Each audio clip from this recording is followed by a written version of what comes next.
Iya, halo, selamat malam warga.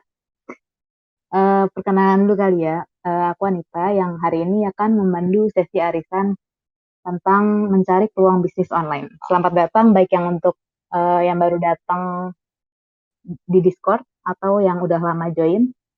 Di sesi arisan kali ini, aku ngajakin 3 orang untuk sharing pengalaman jualan mereka. Ada Kak Marlin yang menjadikan bisnis online-nya sebagai pencapaian terbesarnya di tahun 2021. Ada juga Kananda yang pernah punya pengalaman jualan online dengan konsep dropshipping dan ada juga Kak Jaki yang berpengalaman jualan online dengan konsep pre-order dan menjualnya di sosial media seperti Twitter dan Instagram.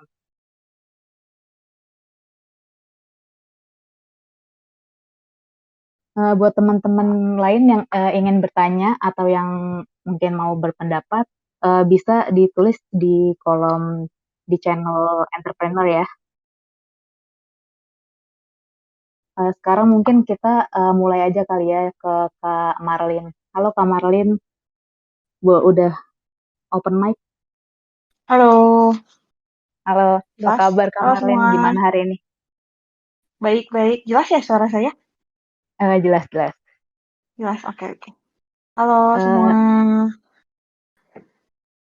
Silakan boleh diperkenalkan dulu mungkin saat ini sedang menjual produknya apa, dijual di mana dan sejak kapan, terus kenapa sih waktu itu memilih untuk menjualan produk tersebut?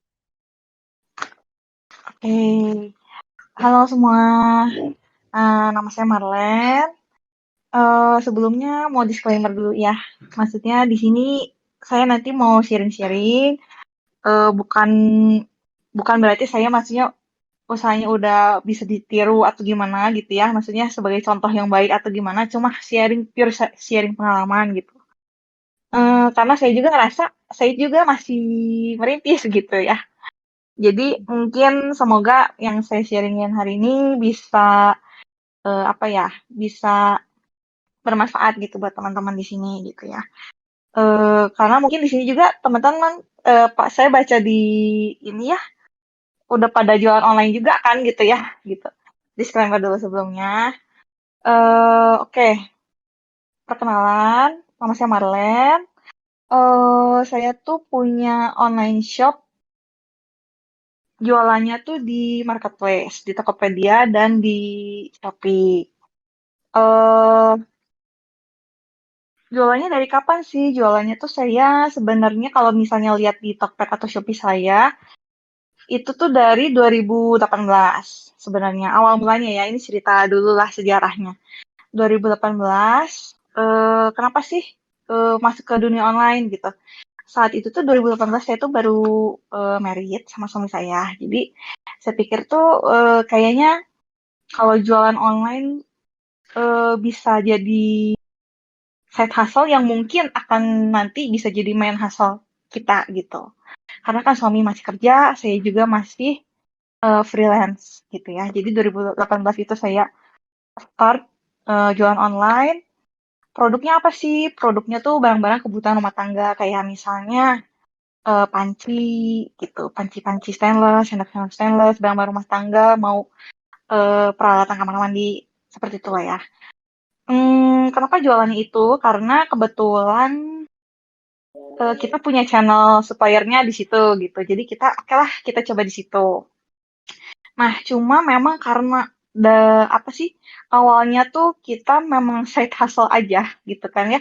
Jadi sebenarnya dari awalnya 2018, 2019 itu apa ya nggak fokus gitu kita nggak fokus jadi kayak oke saya upload upload foto upload produk dan lain-lain cuma saya juga belum mengerti tuh gimana sih cara mainnya di Tokopedia dan Shopee gitu. Nah, sampai akhirnya fast forward ke 2020. Nah, pas pandemi ya.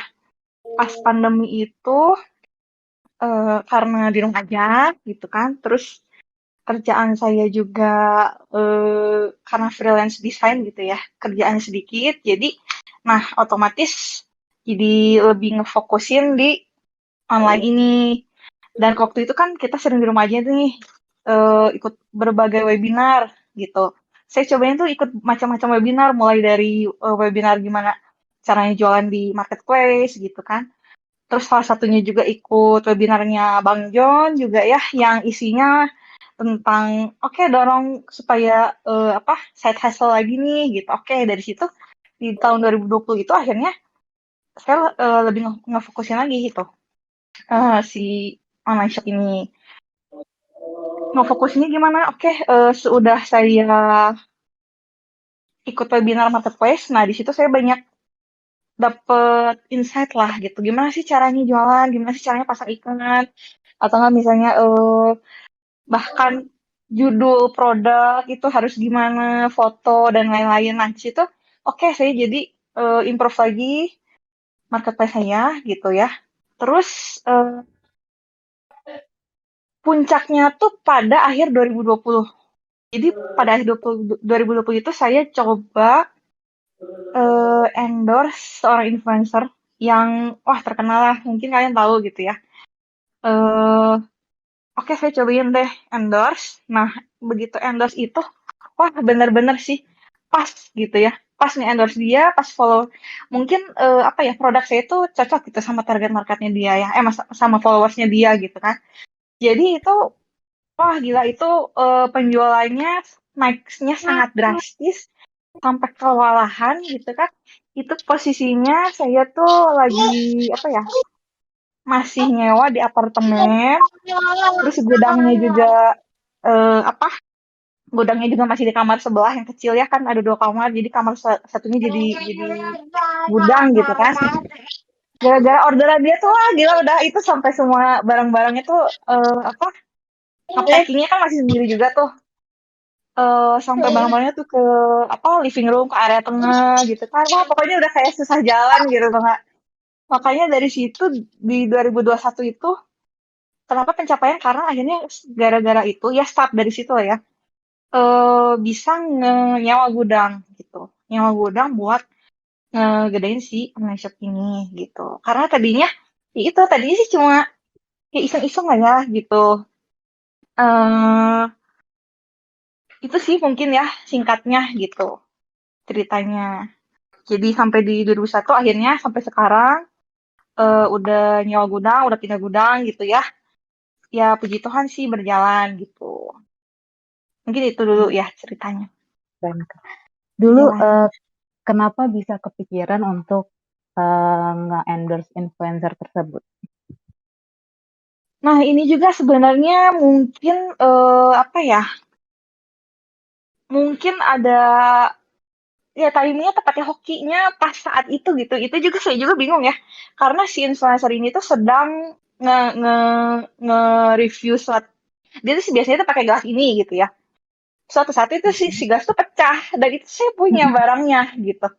Terus saya nawarin tuh, kak saya punya ini barangnya mau nggak kalau saya kirimin gitu. Jadi ya itulah mungkin karena sering update juga saya juga maksudnya mungkin sering lihat Instagram dan influencer gitu ya. Jadi pas itu gercep gitu. Pas lagi itu gercep gitu. Jadi saya oh ya dia boleh cina kirimin ada punya apa lagi kirimin yang bagus ya gitu dia bilang. Mungkin karena waktu itu juga kan lagi pas pandemi gitu ya, jadi banyak juga influencer yang secara sukarela tuh mau ngebantu gitu ya, dan puji Tuhan dia tuh mau ngebantu gitu. Dan ya itu sih, dari situ pengalaman, sebenarnya itu pengalaman pertama nge-endorse influencer dan berhasil gitu, gitu Oh sih. gitu. Mm-mm. Terus eh, pas setelah endorse ternyata rame penjualannya, waktu itu gimana caranya untuk ngehandle apa orderan-orderan tersebut? Ya karena waktu itu masih sendiri ya, karena waktu itu kan sebelumnya tuh apa ya, awalnya tuh waktu awalnya mulai online kan, oh belum belum ini sih, belum apa sih, belum nyetok. Lama-lama misalnya nanya supplier, oh kosong, ya udah mending kita nyetok. Nah gitu. Lama-lama tuh memang kadang-kadang saya kalau orderannya lagi, maksudnya nggak ke handle gitu ya, minta tolong adik saya gitu buat ngepackingin gitu. Nah pas lagi yang ini juga adik saya kan ada dua tuh, biasanya satu saya minta tolong gitu kan, minta tolong. Nah ini dua-duanya pokoknya udah sampai beberapa hari itu ya kita benar-benar ngurusin orderan dia doang gitu, gitu Terus sih. setelahnya masih banyak orderan.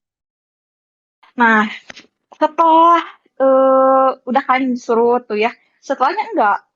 Jadi memang nah itu yang saya rasain ya, perlunya gimana sih cara marketingnya gitu kan. Salah satunya influencer. Sesudah itu memang oke lah kita coba lagi ke influencer lain gitu kan. Eh, tapi memang ya itulah ya seninya ya berjualan online gitu, trial dan Hmm, error. betul.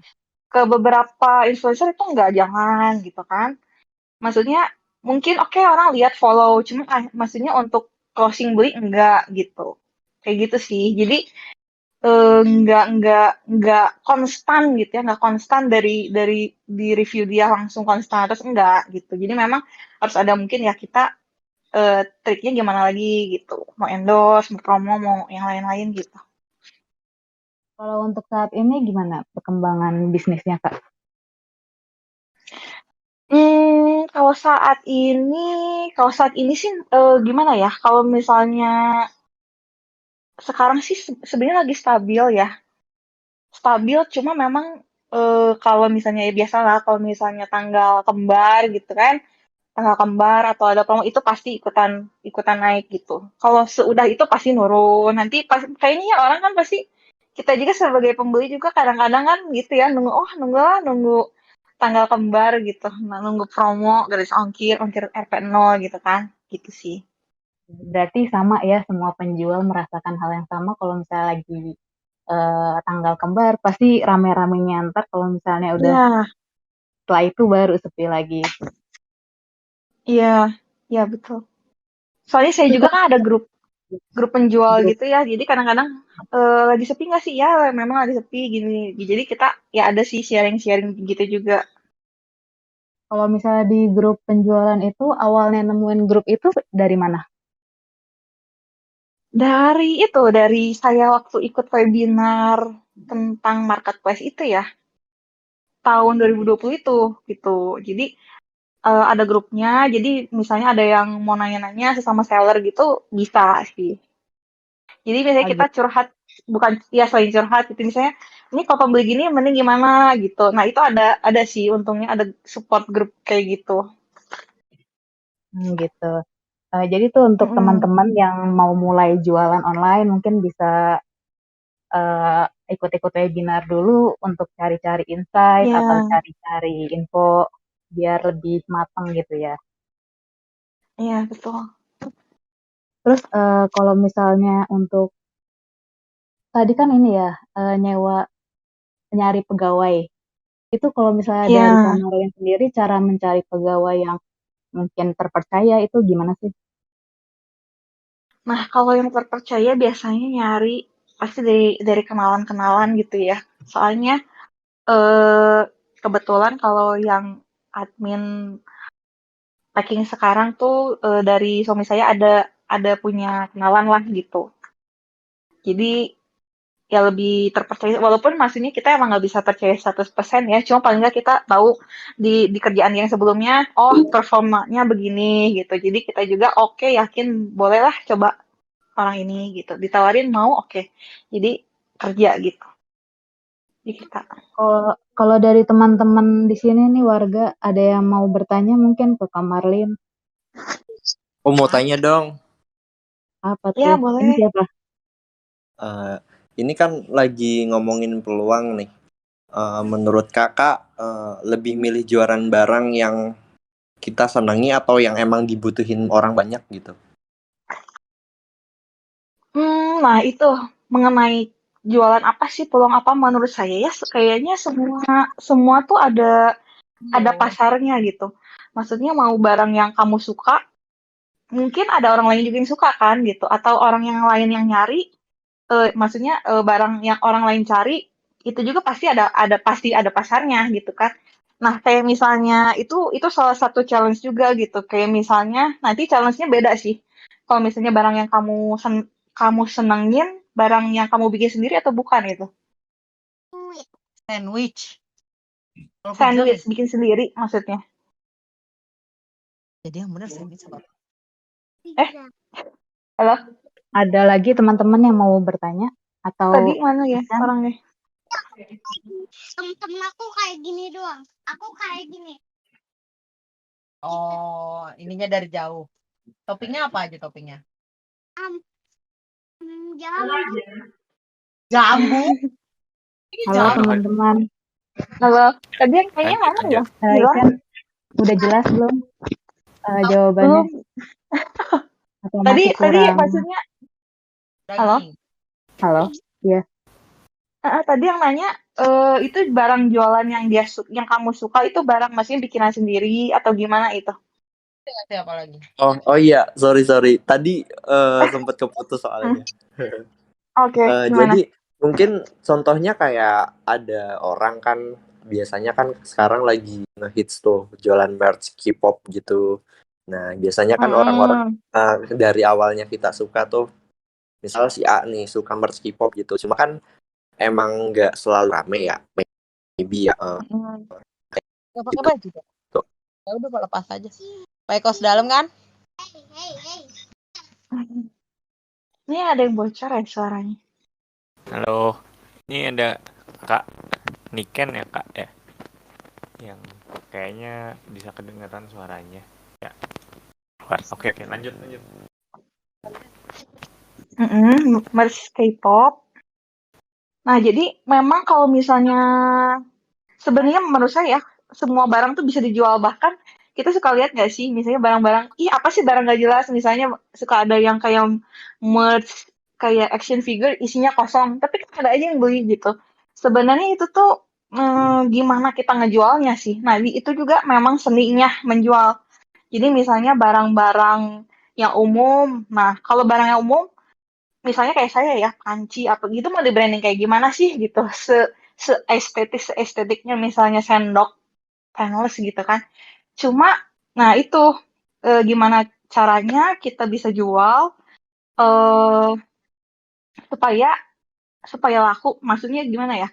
Kalau misalnya barang yang umum kayak yang saya jual itu kan orangnya pasti langsung shortnya oke harganya yang paling murah gitu kan. Nah kalau misalnya kita hanya ngandelin jualan harga paling murah tapi untung tipis ya buat apa gitu, karena kan jual di marketplace kan banyak biaya-biaya juga kan, biaya seller dan lain-lain gitu. Nah caranya ya itu seninya, gimana caranya kita tambahin servisnya atau nggak misalnya kita include packingnya, bubble wrapnya gitu kan, gitu aja orang tuh udah happy gitu. Nah, kalau misalnya jualan barang yang kita suka, nah apakah itu bisa di branding? Itu sebenarnya challenge-nya beda lagi. Gimana caranya nge-branding? Tapi kalau misalnya nge-branding itu kan cuma kamu dong yang punya. Nah, itu sebenarnya salah satu hal apa ya? Salah satu nilai jual kamu juga gitu kan. Itu sih. Oke. Terima Semoga kasih semoga Kak. menjawab. Ya. Ada lagi yang mau ingin bertanya? Kalau misalnya untuk peluang, mungkin bisa kita tanyain ke Kak Jaki kali ya, karena kemarin dia sempat cerita kalau misalnya dia menjual kaos pre-order dengan desain kucing. Coba Kak Jaki boleh open mic? Halo, Halo Kak Jaki, kedengeran ya coba suaranya? kedengeran. Coba boleh dong di-share kemarin tentang soal bisnis kaosnya itu.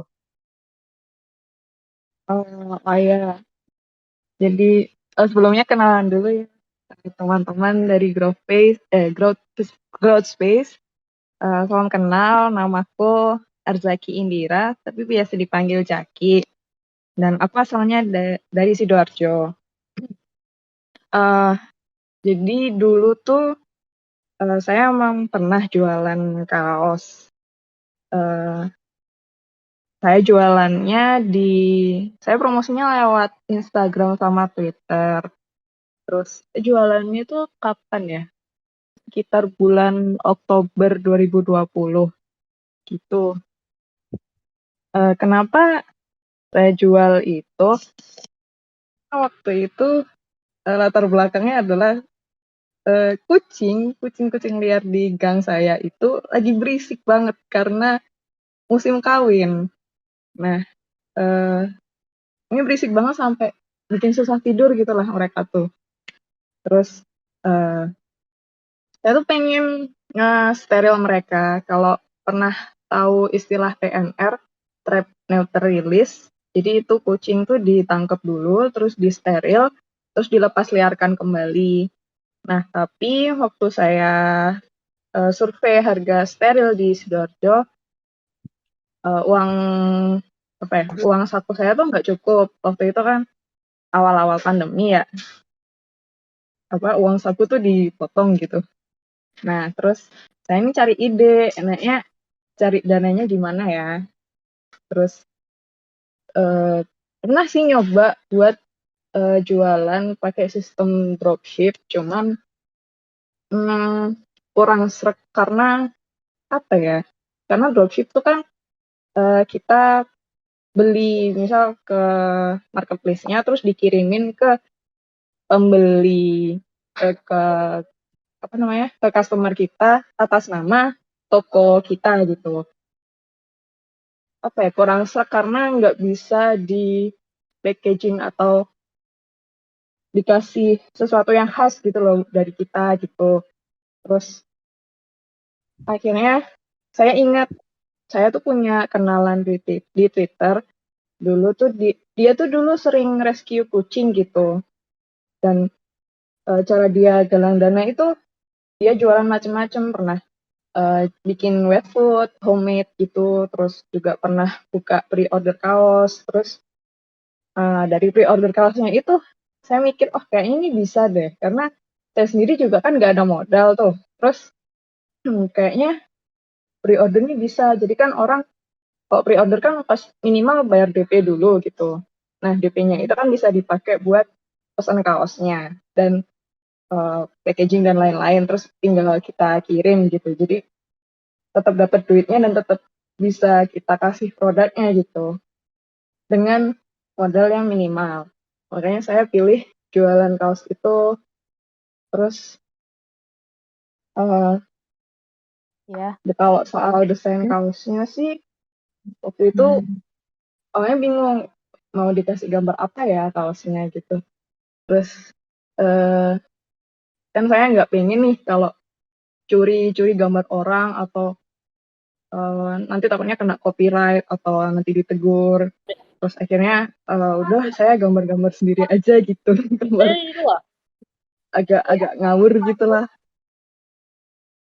Tapi ternyata ya kejual ada kali 3 lusin gitu. Kayak gitu sih dulu, Kak. Itu dulu berapa lama?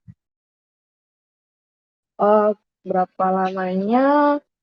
Jadi bulan Oktober itu saya open pre-order. Jadi daftarnya itu saya buka 2 mingguan. Terus produksinya itu kurang lebih 2 mingguan, habis itu dikirim. Terus, nah ini sih saya waktu itu nggak mikir jangka panjang buat setelah itunya gimana atau perkembangannya nanti gimana, karena apa ya, dulu belum ngerti-ngerti banget kan, dan bingung gitu mau belajar tuh kemana, karena dulu belum ketemu komunitasnya gitu. Terus jadi ya udah cuman pre-order waktu itu aja. Terus bulan depannya buka lagi, tapi yang pesen lebih dikit. Cuma 2 lusinan. Ya gitu sih, Kak. Buka 2 kali gitu. Kalau misalnya dulu waktu kamu kan itu pre-order ya, pasti butuh rasa percaya gitu kepada Yang pakai motor pelanggan. mana? Itu gimana cara Merah. kamu Sini tunjuk yang hitam. Gimana, Kak? Maaf, kurang saat itu kan kedengaran. pre-order, gimana sih cara kamu Iya. meyakinin pembeli kamu untuk membeli produk kamu gitu? Buat Itu sih, oh ya, kalau dulu tuh kan beberapa kali nih ada kasus pre-order kaos, tapi nggak apa ya, nggak jalan gitu loh. Orang-orang pesan tapi kaosnya nggak datang-datang gitu. Nah, karena saya nggak pengen disangka kayak gitu, jadi eh, saya buka pre-order, terus pertama saya promosi ke teman-teman karena teman-teman kan ya teman-teman kita tuh kan yang tahu kita tuh kayak gimana gitu ya, dan biasanya temen tuh kan bakal ngelarisin kalau temennya jualan kayak gitu.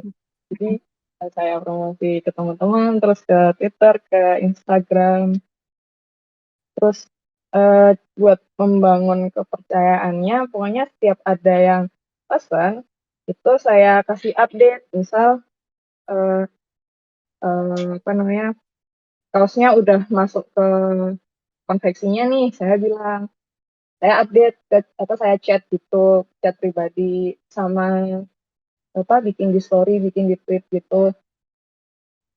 Kaosnya udah masuk produksi nih, mohon ditunggu ya sekitar ya sekian-sekian hari kayak gitu. Terus saya juga secara berkala nanya ke konveksinya, Kak, kaosnya prosesnya udah gimana? Itu sama minta dikirimin foto. Jadi kan kelihatan tuh apa namanya kalau kaosnya benar-benar lagi dibikin.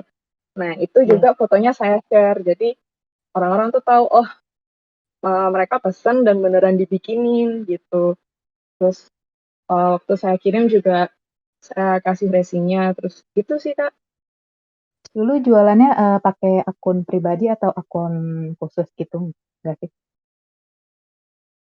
Eh, pakai akun pribadi. Akun Kebanyakan pribadi. dari ini malah dapatnya dari akun pribadi. Jadi mau jualan apapun semuanya pasti ada peluang. Mungkin di sini ada warga yang mau bertanya Iya. soal pre-order ini, atau mungkin ada yang mau sharing-sharing tentang jualannya. Mungkin ada yang pernah jualan dengan konsep pre-order juga atau dropship.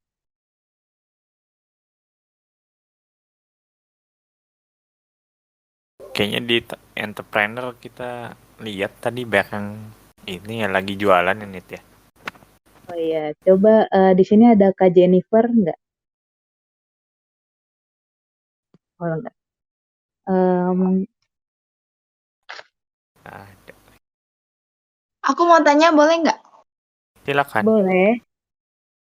Iya, kan si kakaknya jualnya pre-order. Nah, kalau boleh tahu, kenapa milih barang yang dijual itu? Terus kayak kenapa melihat dari mana sih peluangnya kok bisa jadinya memutusin buat jualan barangnya itu dengan sistem pre-order dan sebagainya. Terus terima kasih. Uh, Kenapa pilih barang itu? Karena jadi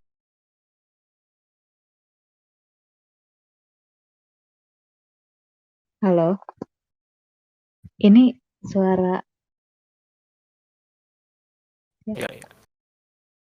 ini suara siapa ya yang terputus? Nah, ini gue dengar suara Anita kok. Oh, kedengeran. Oh, oke. Mungkin dari yang lain ada yang mau sharing juga tentang jualannya.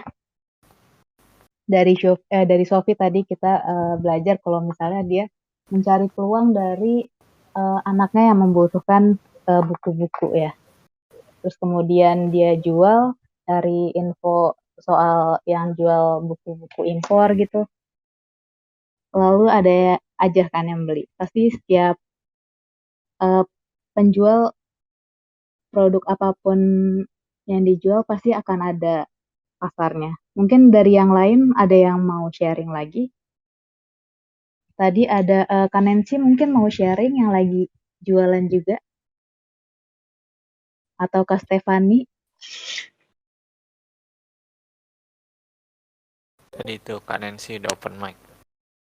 Ayo Kak Nancy boleh sharing-sharing di sini.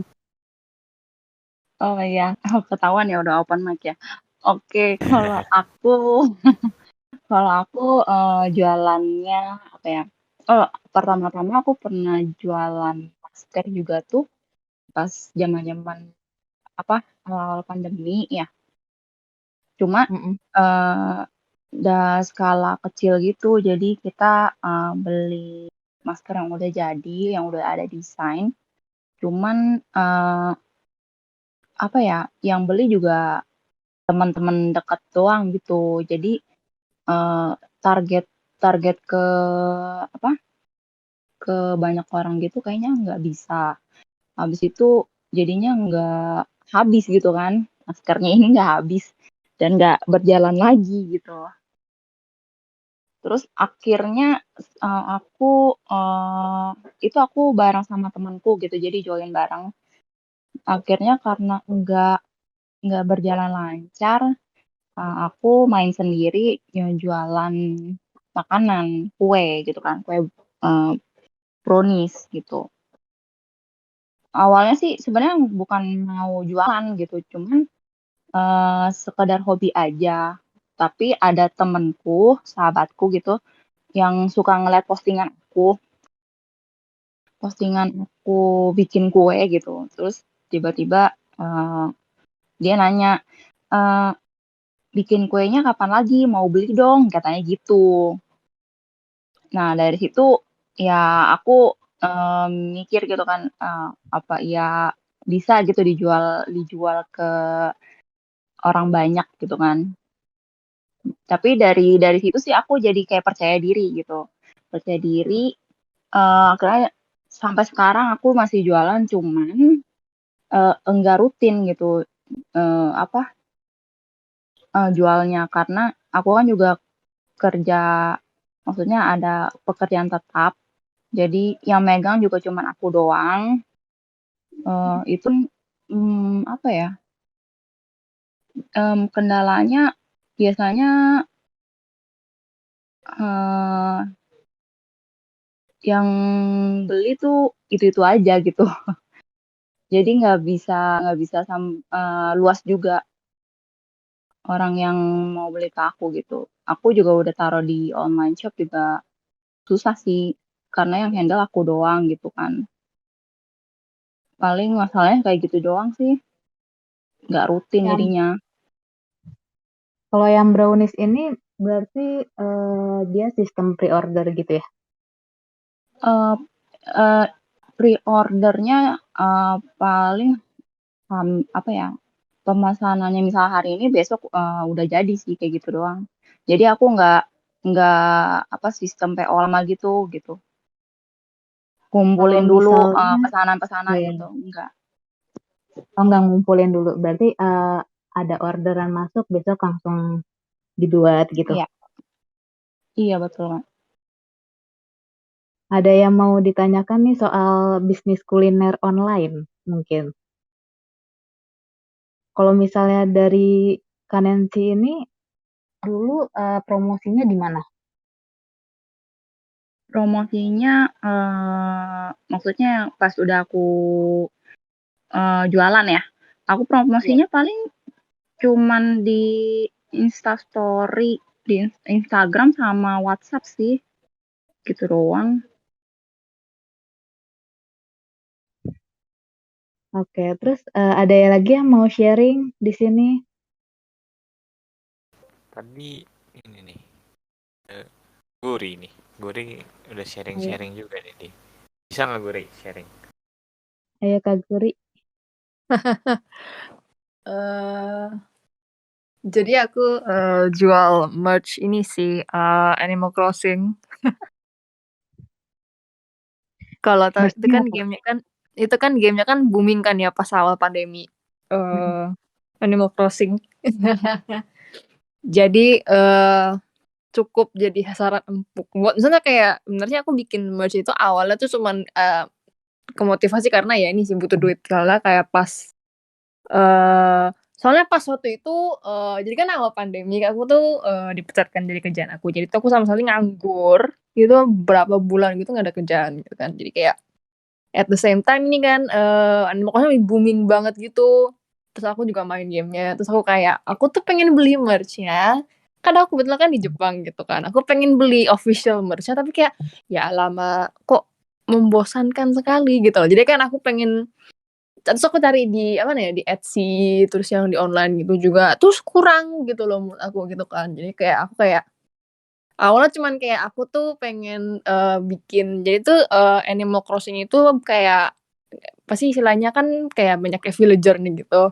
Terus lucunya itu kalau di apa sih nama-namanya tuh udah kayak banyak nggak ada association-nya sama makanan gitu loh. Jadi kayak aku bikin kayak semacam apa sih kayak ilustrasi gitu. Jadi kayak villager-nya Animal Crossing sama makanannya gitu loh.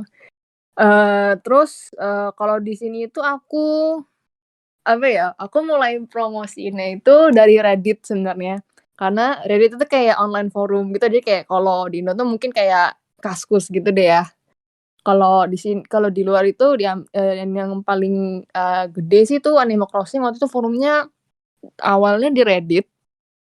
Itu apa sih? Banyak banget di situ players-nya kayak yang ngumpul gitulah. Jadi kayak aku promosiin sekalian gitu di sana. Terus ternyata banyak banget yang suka.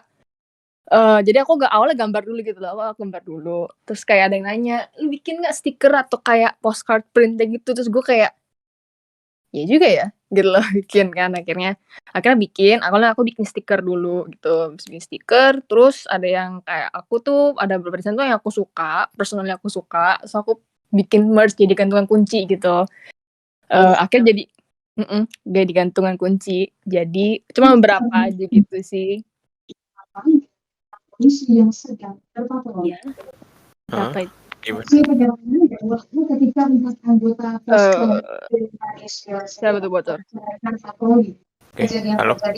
Halo, ada yang bocor suaranya. Masih kan? Ini si Nick ini guys. Well, anyway, ini jadi kayak jadi lumayan baik banget itu kan aku apa sih baru awalnya kepikir kayak seru juga nih kayaknya bikin gantung kunci gitu kan. Jadi waktu itu sempat agak struggle cari manufacturer gitu karena sebenarnya aku tuh kalau bikin merch kan Animal Crossing yang punya kan Nintendo. Jadi itu sebenarnya agak gray area gitu ya. Jadi kayak gimana sih antara boleh dan nggak boleh gitu loh. Jadi kayak jadi kan aku awalnya mau iya. Tapi waktu itu aku mau nge-manufacture cari yang di sini. Cuman nggak bisa, nggak boleh gitu loh. Jadi kayak pada nggak ngasih. Akhirnya aku sampai cari ke UK waktu itu untuk produksi kitchen aku gitu. Karena aku mau carinya yang base-nya pakai kayu gitu loh. Karena aku suka sih teksturnya kalau gantungan kunci yang kayu gitu. Jadi kayak aku bikin sana jauh sih. Tapi setelah dipikir-pikir lagi kan bikinnya kayak per batch gitu. Kan bikinnya banyak gitu ya. Jadi kayak ya cuannya bisa lah gitu lah. Terus ternyata aku tuh waktu itu baru cuman bikin berapa gitu, terus aku post di Reddit langsung kayak udah kayak pada lu kalau jual kasih tahu gitu. Jadi kayak waitlistnya kayak banyak banget gitu, langsung kayak buset ini sih ini cukup lah gitu loh. Tapi akhirnya lumayan ludes sih waktu itu pertama kali jual. Terus aku bikin lagi waktu itu pernah bikin yang Halloween edition. Jadi aku bikin semacam kayak limited edition gitu untuk Halloween abis juga gitu. Jadi seru sih.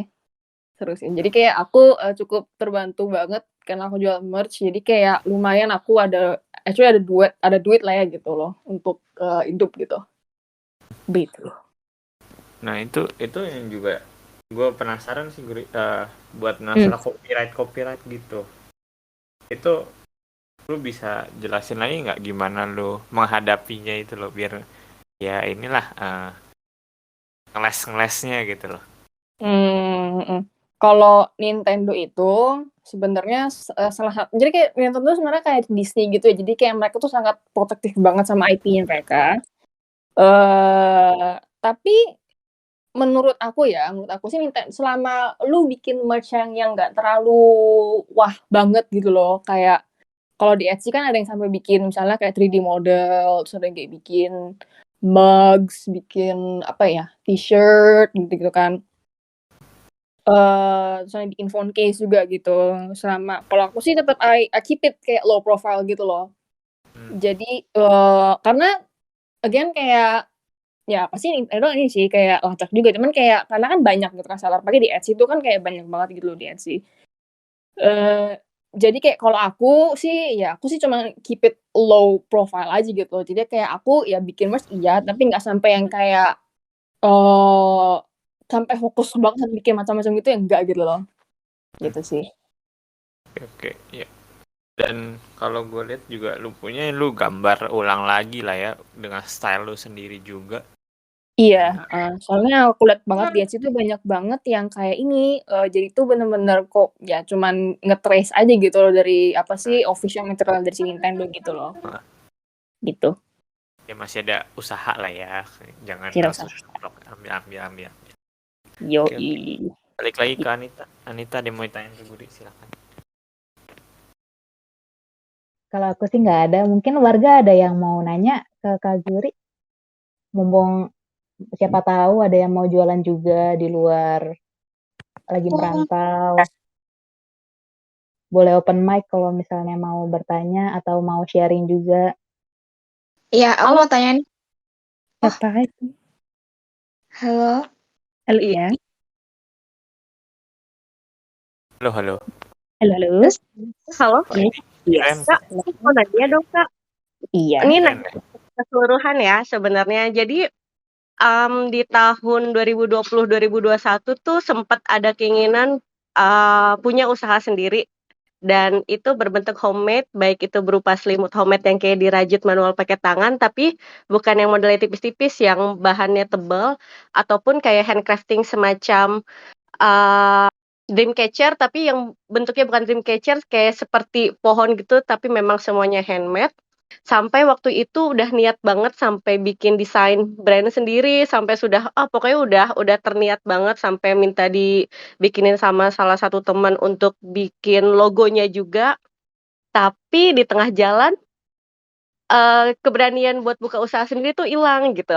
Karena memang ada beberapa faktor seperti, aduh kira-kira kalau misalnya gue jual ini pasarnya siapa ya? Atau kira-kira barang yang gue buat ini bakal diterima gak ya? Sama kira-kira gue bisa naruh harga berapa ya untuk barang-barang yang gue bikin ini? Karena memang yang pertama bahannya pun juga lumayan harganya. Jadi kalau misalnya terlalu murah, wah ini kan ada effort gue nih yang gue kerjain di sela-sela waktu luang gue selepas kerja atau gimana.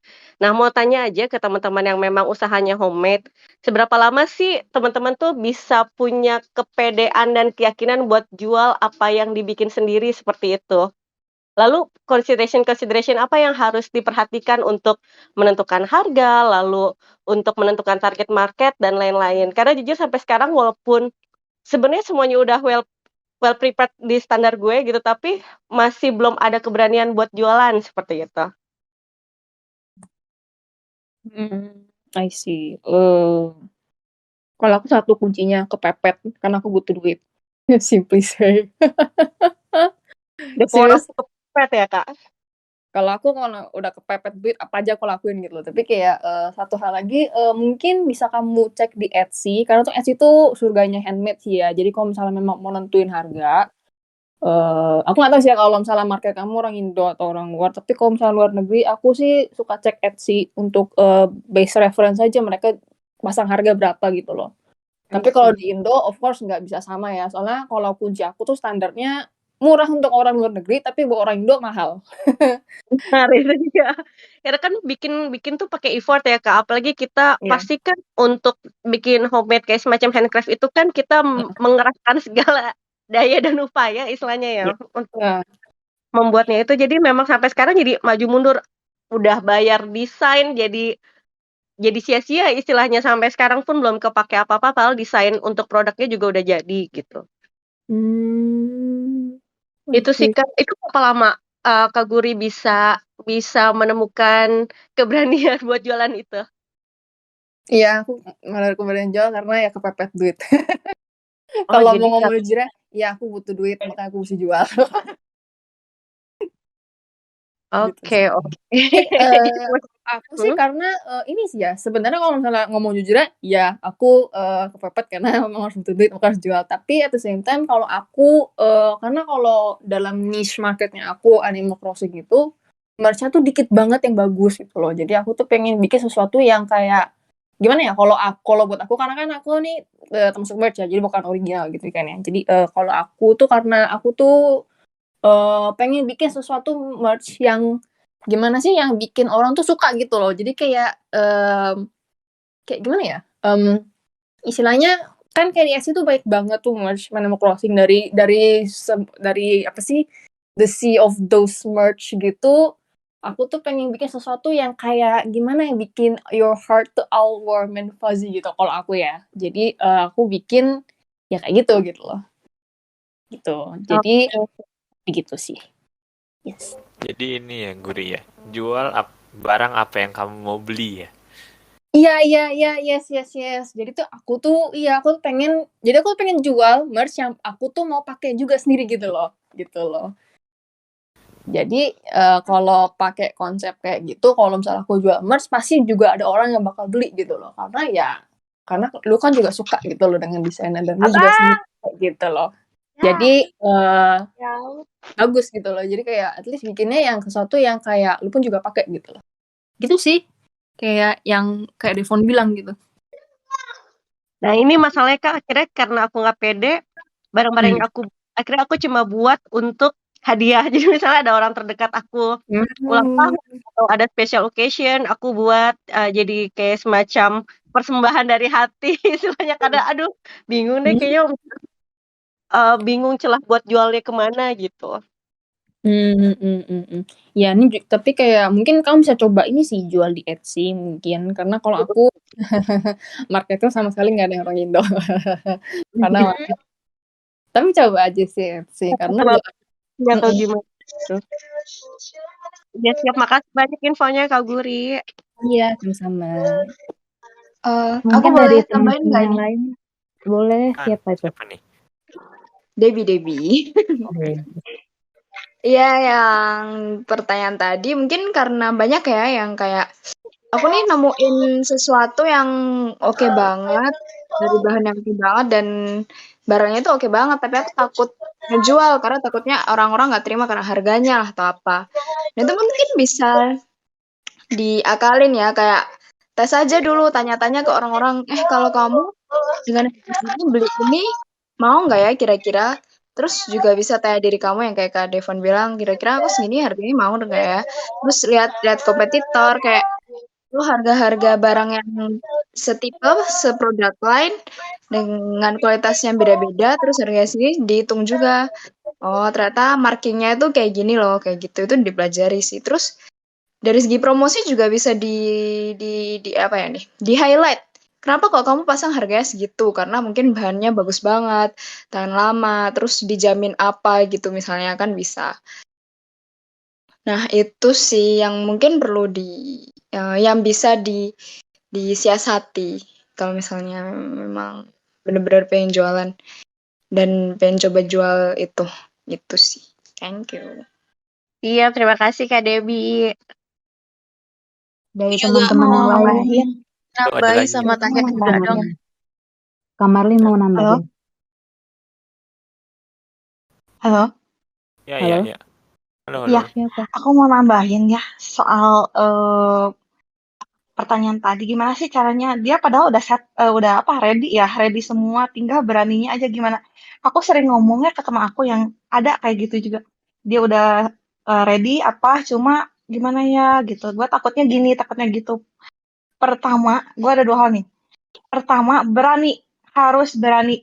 Karena gini ya, kita ya gimana ya, gue suka lihat nih orang jualan kosmetik abal-abal, orang jualan apa ya, mereka tuh berani banget gitu, berani pede, bahkan laku keras, bener nggak? Kita kan sering lihat tuh jualan segala macam ya yang gila ya gitu, kayak gini aja laku gitu ya, yang nggak jelas BPOM mungkin yang mengandung merkuri gitu aja laku. Di situ gue belajar gitu, mereka tuh marketingnya jago banget, bisa jualan bahkan barang yang kayak begitu. Di situ gue belajar kita harus berani. Kalau kita nggak berani, kita udah kalah satu langkah dari mereka. Itu pertama ya. Wah, itu gue tertohok gitu. Maksudnya kalau kita misalnya produknya bagus gitu ya, kita punya value, misalnya tadi kan kayak kamu barangnya jarang gitu ya, maksudnya barangnya mungkin customize atau something gitu. Terus kita juga jualannya lurus ya, jalannya bener, berani gitu. Kita itu harus punya. Mungkin itu yang ya gimana ya? Semoga itu bisa menambahkan semangat buat kamu. Kedua adalah yang paling penting lagi adalah timing. Semakin cepat kamu join the market, semakin besar peluang kamu memonopoli gitu. Jadi kayak misalnya saya kan sebenarnya barang bukan barang yang spesial gitu ya, barang umum banget. Saya jual baru 2018, di situ aja saya udah ngerasa gila ya, kalau misalnya gue jual dari 2015, gue pasti eh, apa gue jual earlier gitu, gue pasti bisa. Sekarang udah mungkin followersnya udah banyak, mungkin langganan gue udah banyak gitu. Jadi kayak eh ya kita kan lihat ke online shop juga kan pasti lihat yang followersnya udah berapa puluh ribu gitu kan, yang reviewnya udah banyak kan gitu.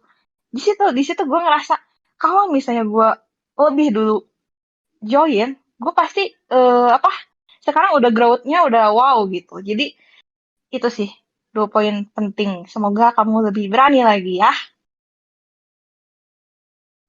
Siap, makasih Halo. Kak Marlina. Memang satu masalah utama aku tuh itu dia, nggak berani dan takut tidak diterima gitu loh. Jadi, emang payah banget ini. Jadi berani bikin tapi nggak berani ngejual tuh emang konyol sih Kak. Itu yang masih aku cari nih, rasa berani itu buat berani jual. Karena memang suamiku pun juga sebenarnya aku mulai coba bikin itu dari sebelum menikah gitu ya. Sekarang pun sudah menikah, suamiku bilang, "Ayo dong, kapan kamu mau jual? Kapan dong mau jual?" Gitu kan. Karena memang sebenarnya sudah disiapkan segitu rupa, tapi aku malah start nggak jalan-jalan tuh juga lumayan mengganjal gitu, kayak yang semacam incomplete dalam artian ada sesuatu yang aku cari tapi belum aku jalanin gitu loh. Mungkin karena memang ini mungkin salah satu faktornya benar tadi kata Kak Guri kalau ini bukan sebagai apa namanya main income aku, jadi aku agak setengah-setengah. Tapi sebenarnya deep down aku tuh pengen banget jualan apa yang aku buat gitu loh. Itu kan memang Misalnya ya, belum ada. kayak misalnya aku juga suka lihat gini nih. Misalnya ya ada orang punya ide nih, terus misalnya ada nih yang jual, terus saya wah itu padahal dulu gue punya ide kayak gitu nih, ya sekarang keduluan. Nah kayak gitu itu tuh timing tuh penting, semakin cepat lu eksekusi itu semakin baik gitu. Gitu aja sih. Siap, Kak. Terima kasih banyak, Kak. Aduh. Thank you, Ya. thank you, thank you banget. Semoga abis ini bisa lebih berani lagi ya berarti ya. Iya, amin. Thank you, Kak. Ada lagi yang mau nambahin dari kalimat-kalimat Kak Marlin? Mungkin dari Kak Jaki mungkin ada mau sharing gimana sih rasanya waktu itu munculin rasa berani gitu untuk jualin kaos pre-order. Ya jadi tadi apa yang dirasain Kak Kiren tuh sebenarnya kerasain juga waktu awal-awal itu Kak. Jadi apa ya, barang ini bakal diterima orang nggak ya? Ini harganya ketinggian nggak ya? Ada yang beli nggak ya? Karena saya ngerasa kayak ini tuh gambarnya tuh nggak bagus, kayak konyol, jelek. Pokoknya nggak pede gitu rasanya. Terus tapi teman-teman tuh apa ya? Kayak udah nggak apa-apa Jaki, ini tuh lucu, ini tuh bagus gitu loh, lucu, aku mau beli kayak gitu.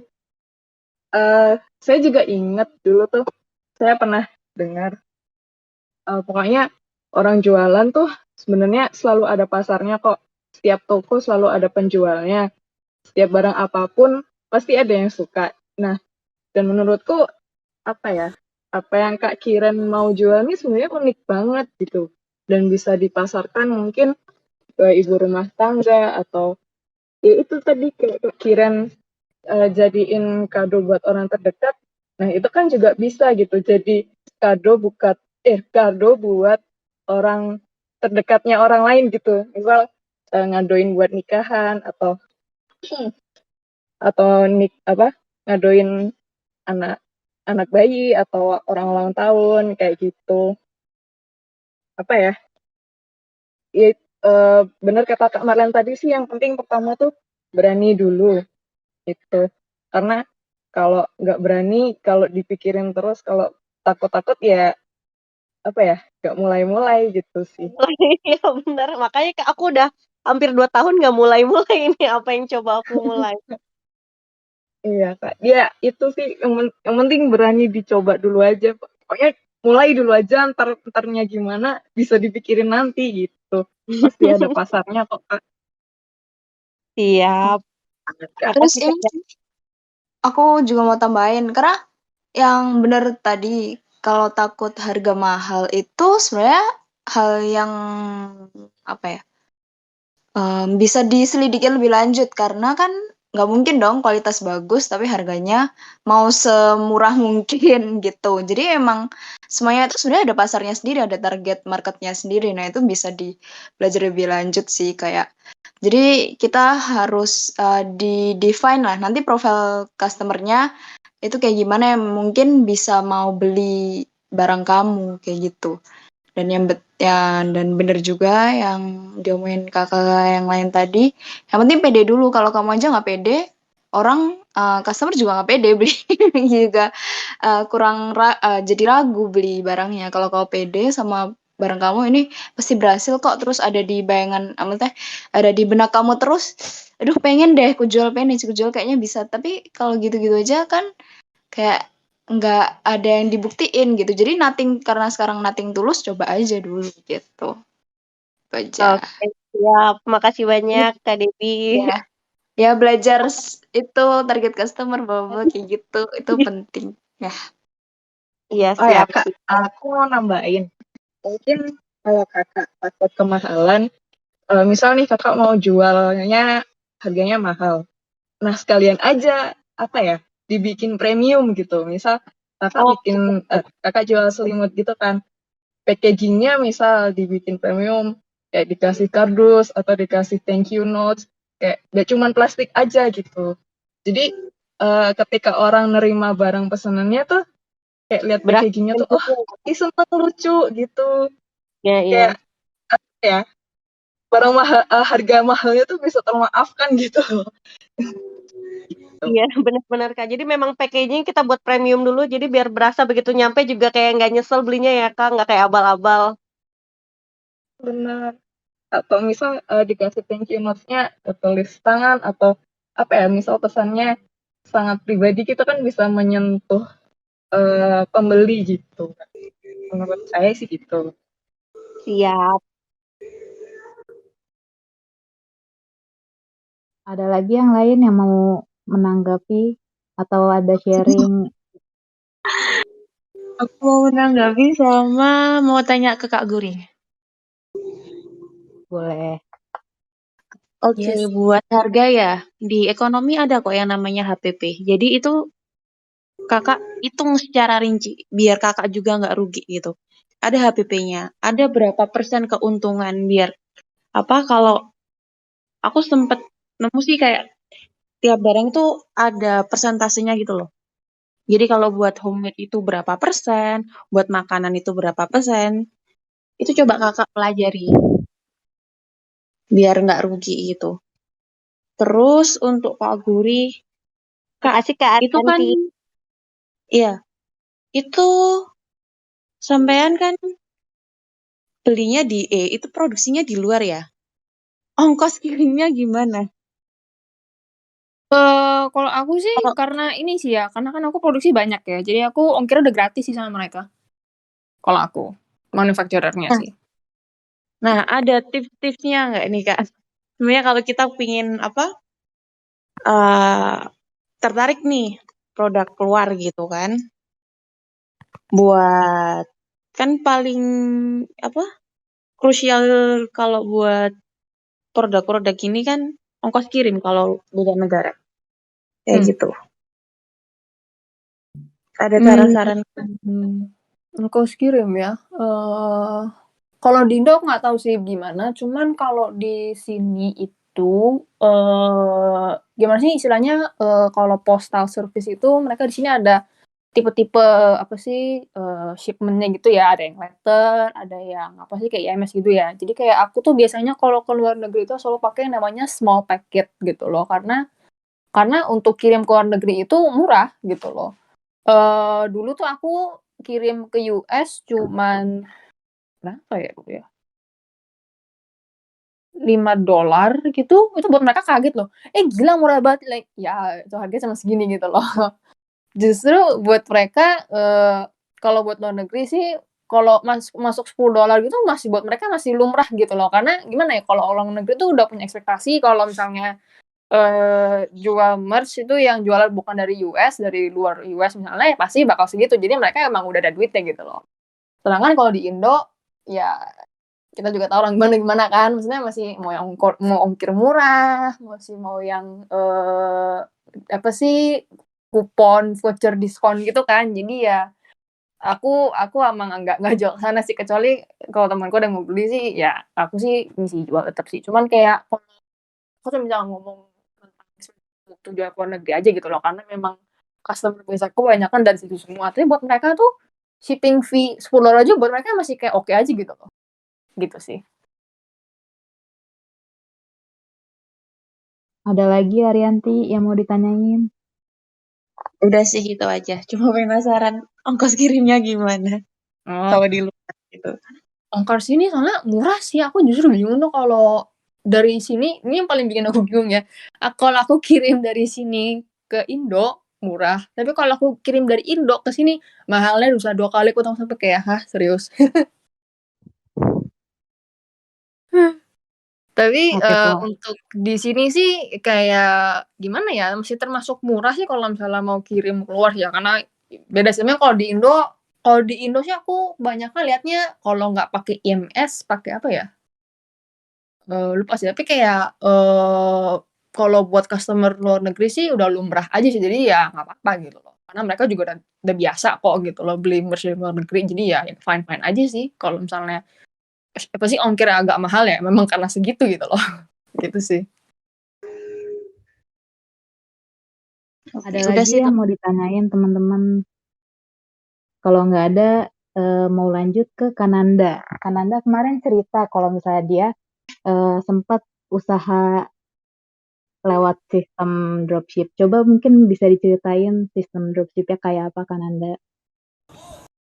Ya, halo, kedengeran nggak ya? Kedengeran, tapi agak noise. Iya. Udah aman? Udah. Oke. Sebenarnya yang aku dropship itu udah lama sih ya, tahun 2000, aku lulus tahun berapa ya? 2012 sampai 2014-an lah. Itu pertama kali aku coba-coba jualan-jualan gitu, dapat gara-gara ini sih ikut forum. Dulu ada forum Kaskus, pernah ada yang ikutan nggak? Tahun segitu kayak lagi ngehits-ngehitsnya gitu. Tahun segitu dulu lagi dia lagi ngehits-ngehitsnya, kayak semua informasi itu ada di forum itu dulu. Mungkin kayak growth space sekarang kali ya. Jadi dulu aku cari-cari info di situ, ide-ide bisnis apa segala macam. Terus nemulah yang namanya dropship. Aku pikir-pikir kok enak juga ya ini dropship ya. Nggak pakai modal gitu kan, modalnya cuma modal mau sama modal paket data aja paling.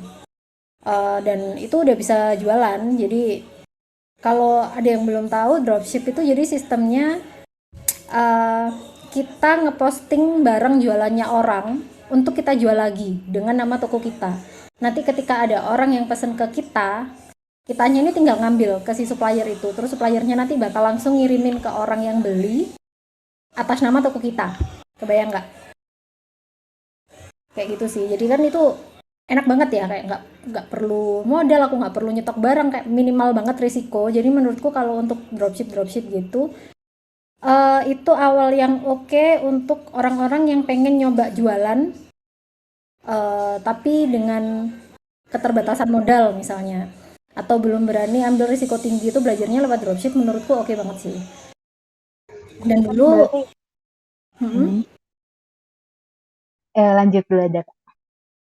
Dan dulu ya aku jalannya online doang karena kan aku nggak megang barang sama sekali ya. Kan dropship aku cuman megangin katalog yang dikirimin sama supplier-supplier itu. Jadi aku kumpulin ada beberapa supplier, itu aku posting di jualanku. Dulu aku jualan lewat Facebook. Dulu masih zamannya BBM, BlackBerry.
Aku jual lewat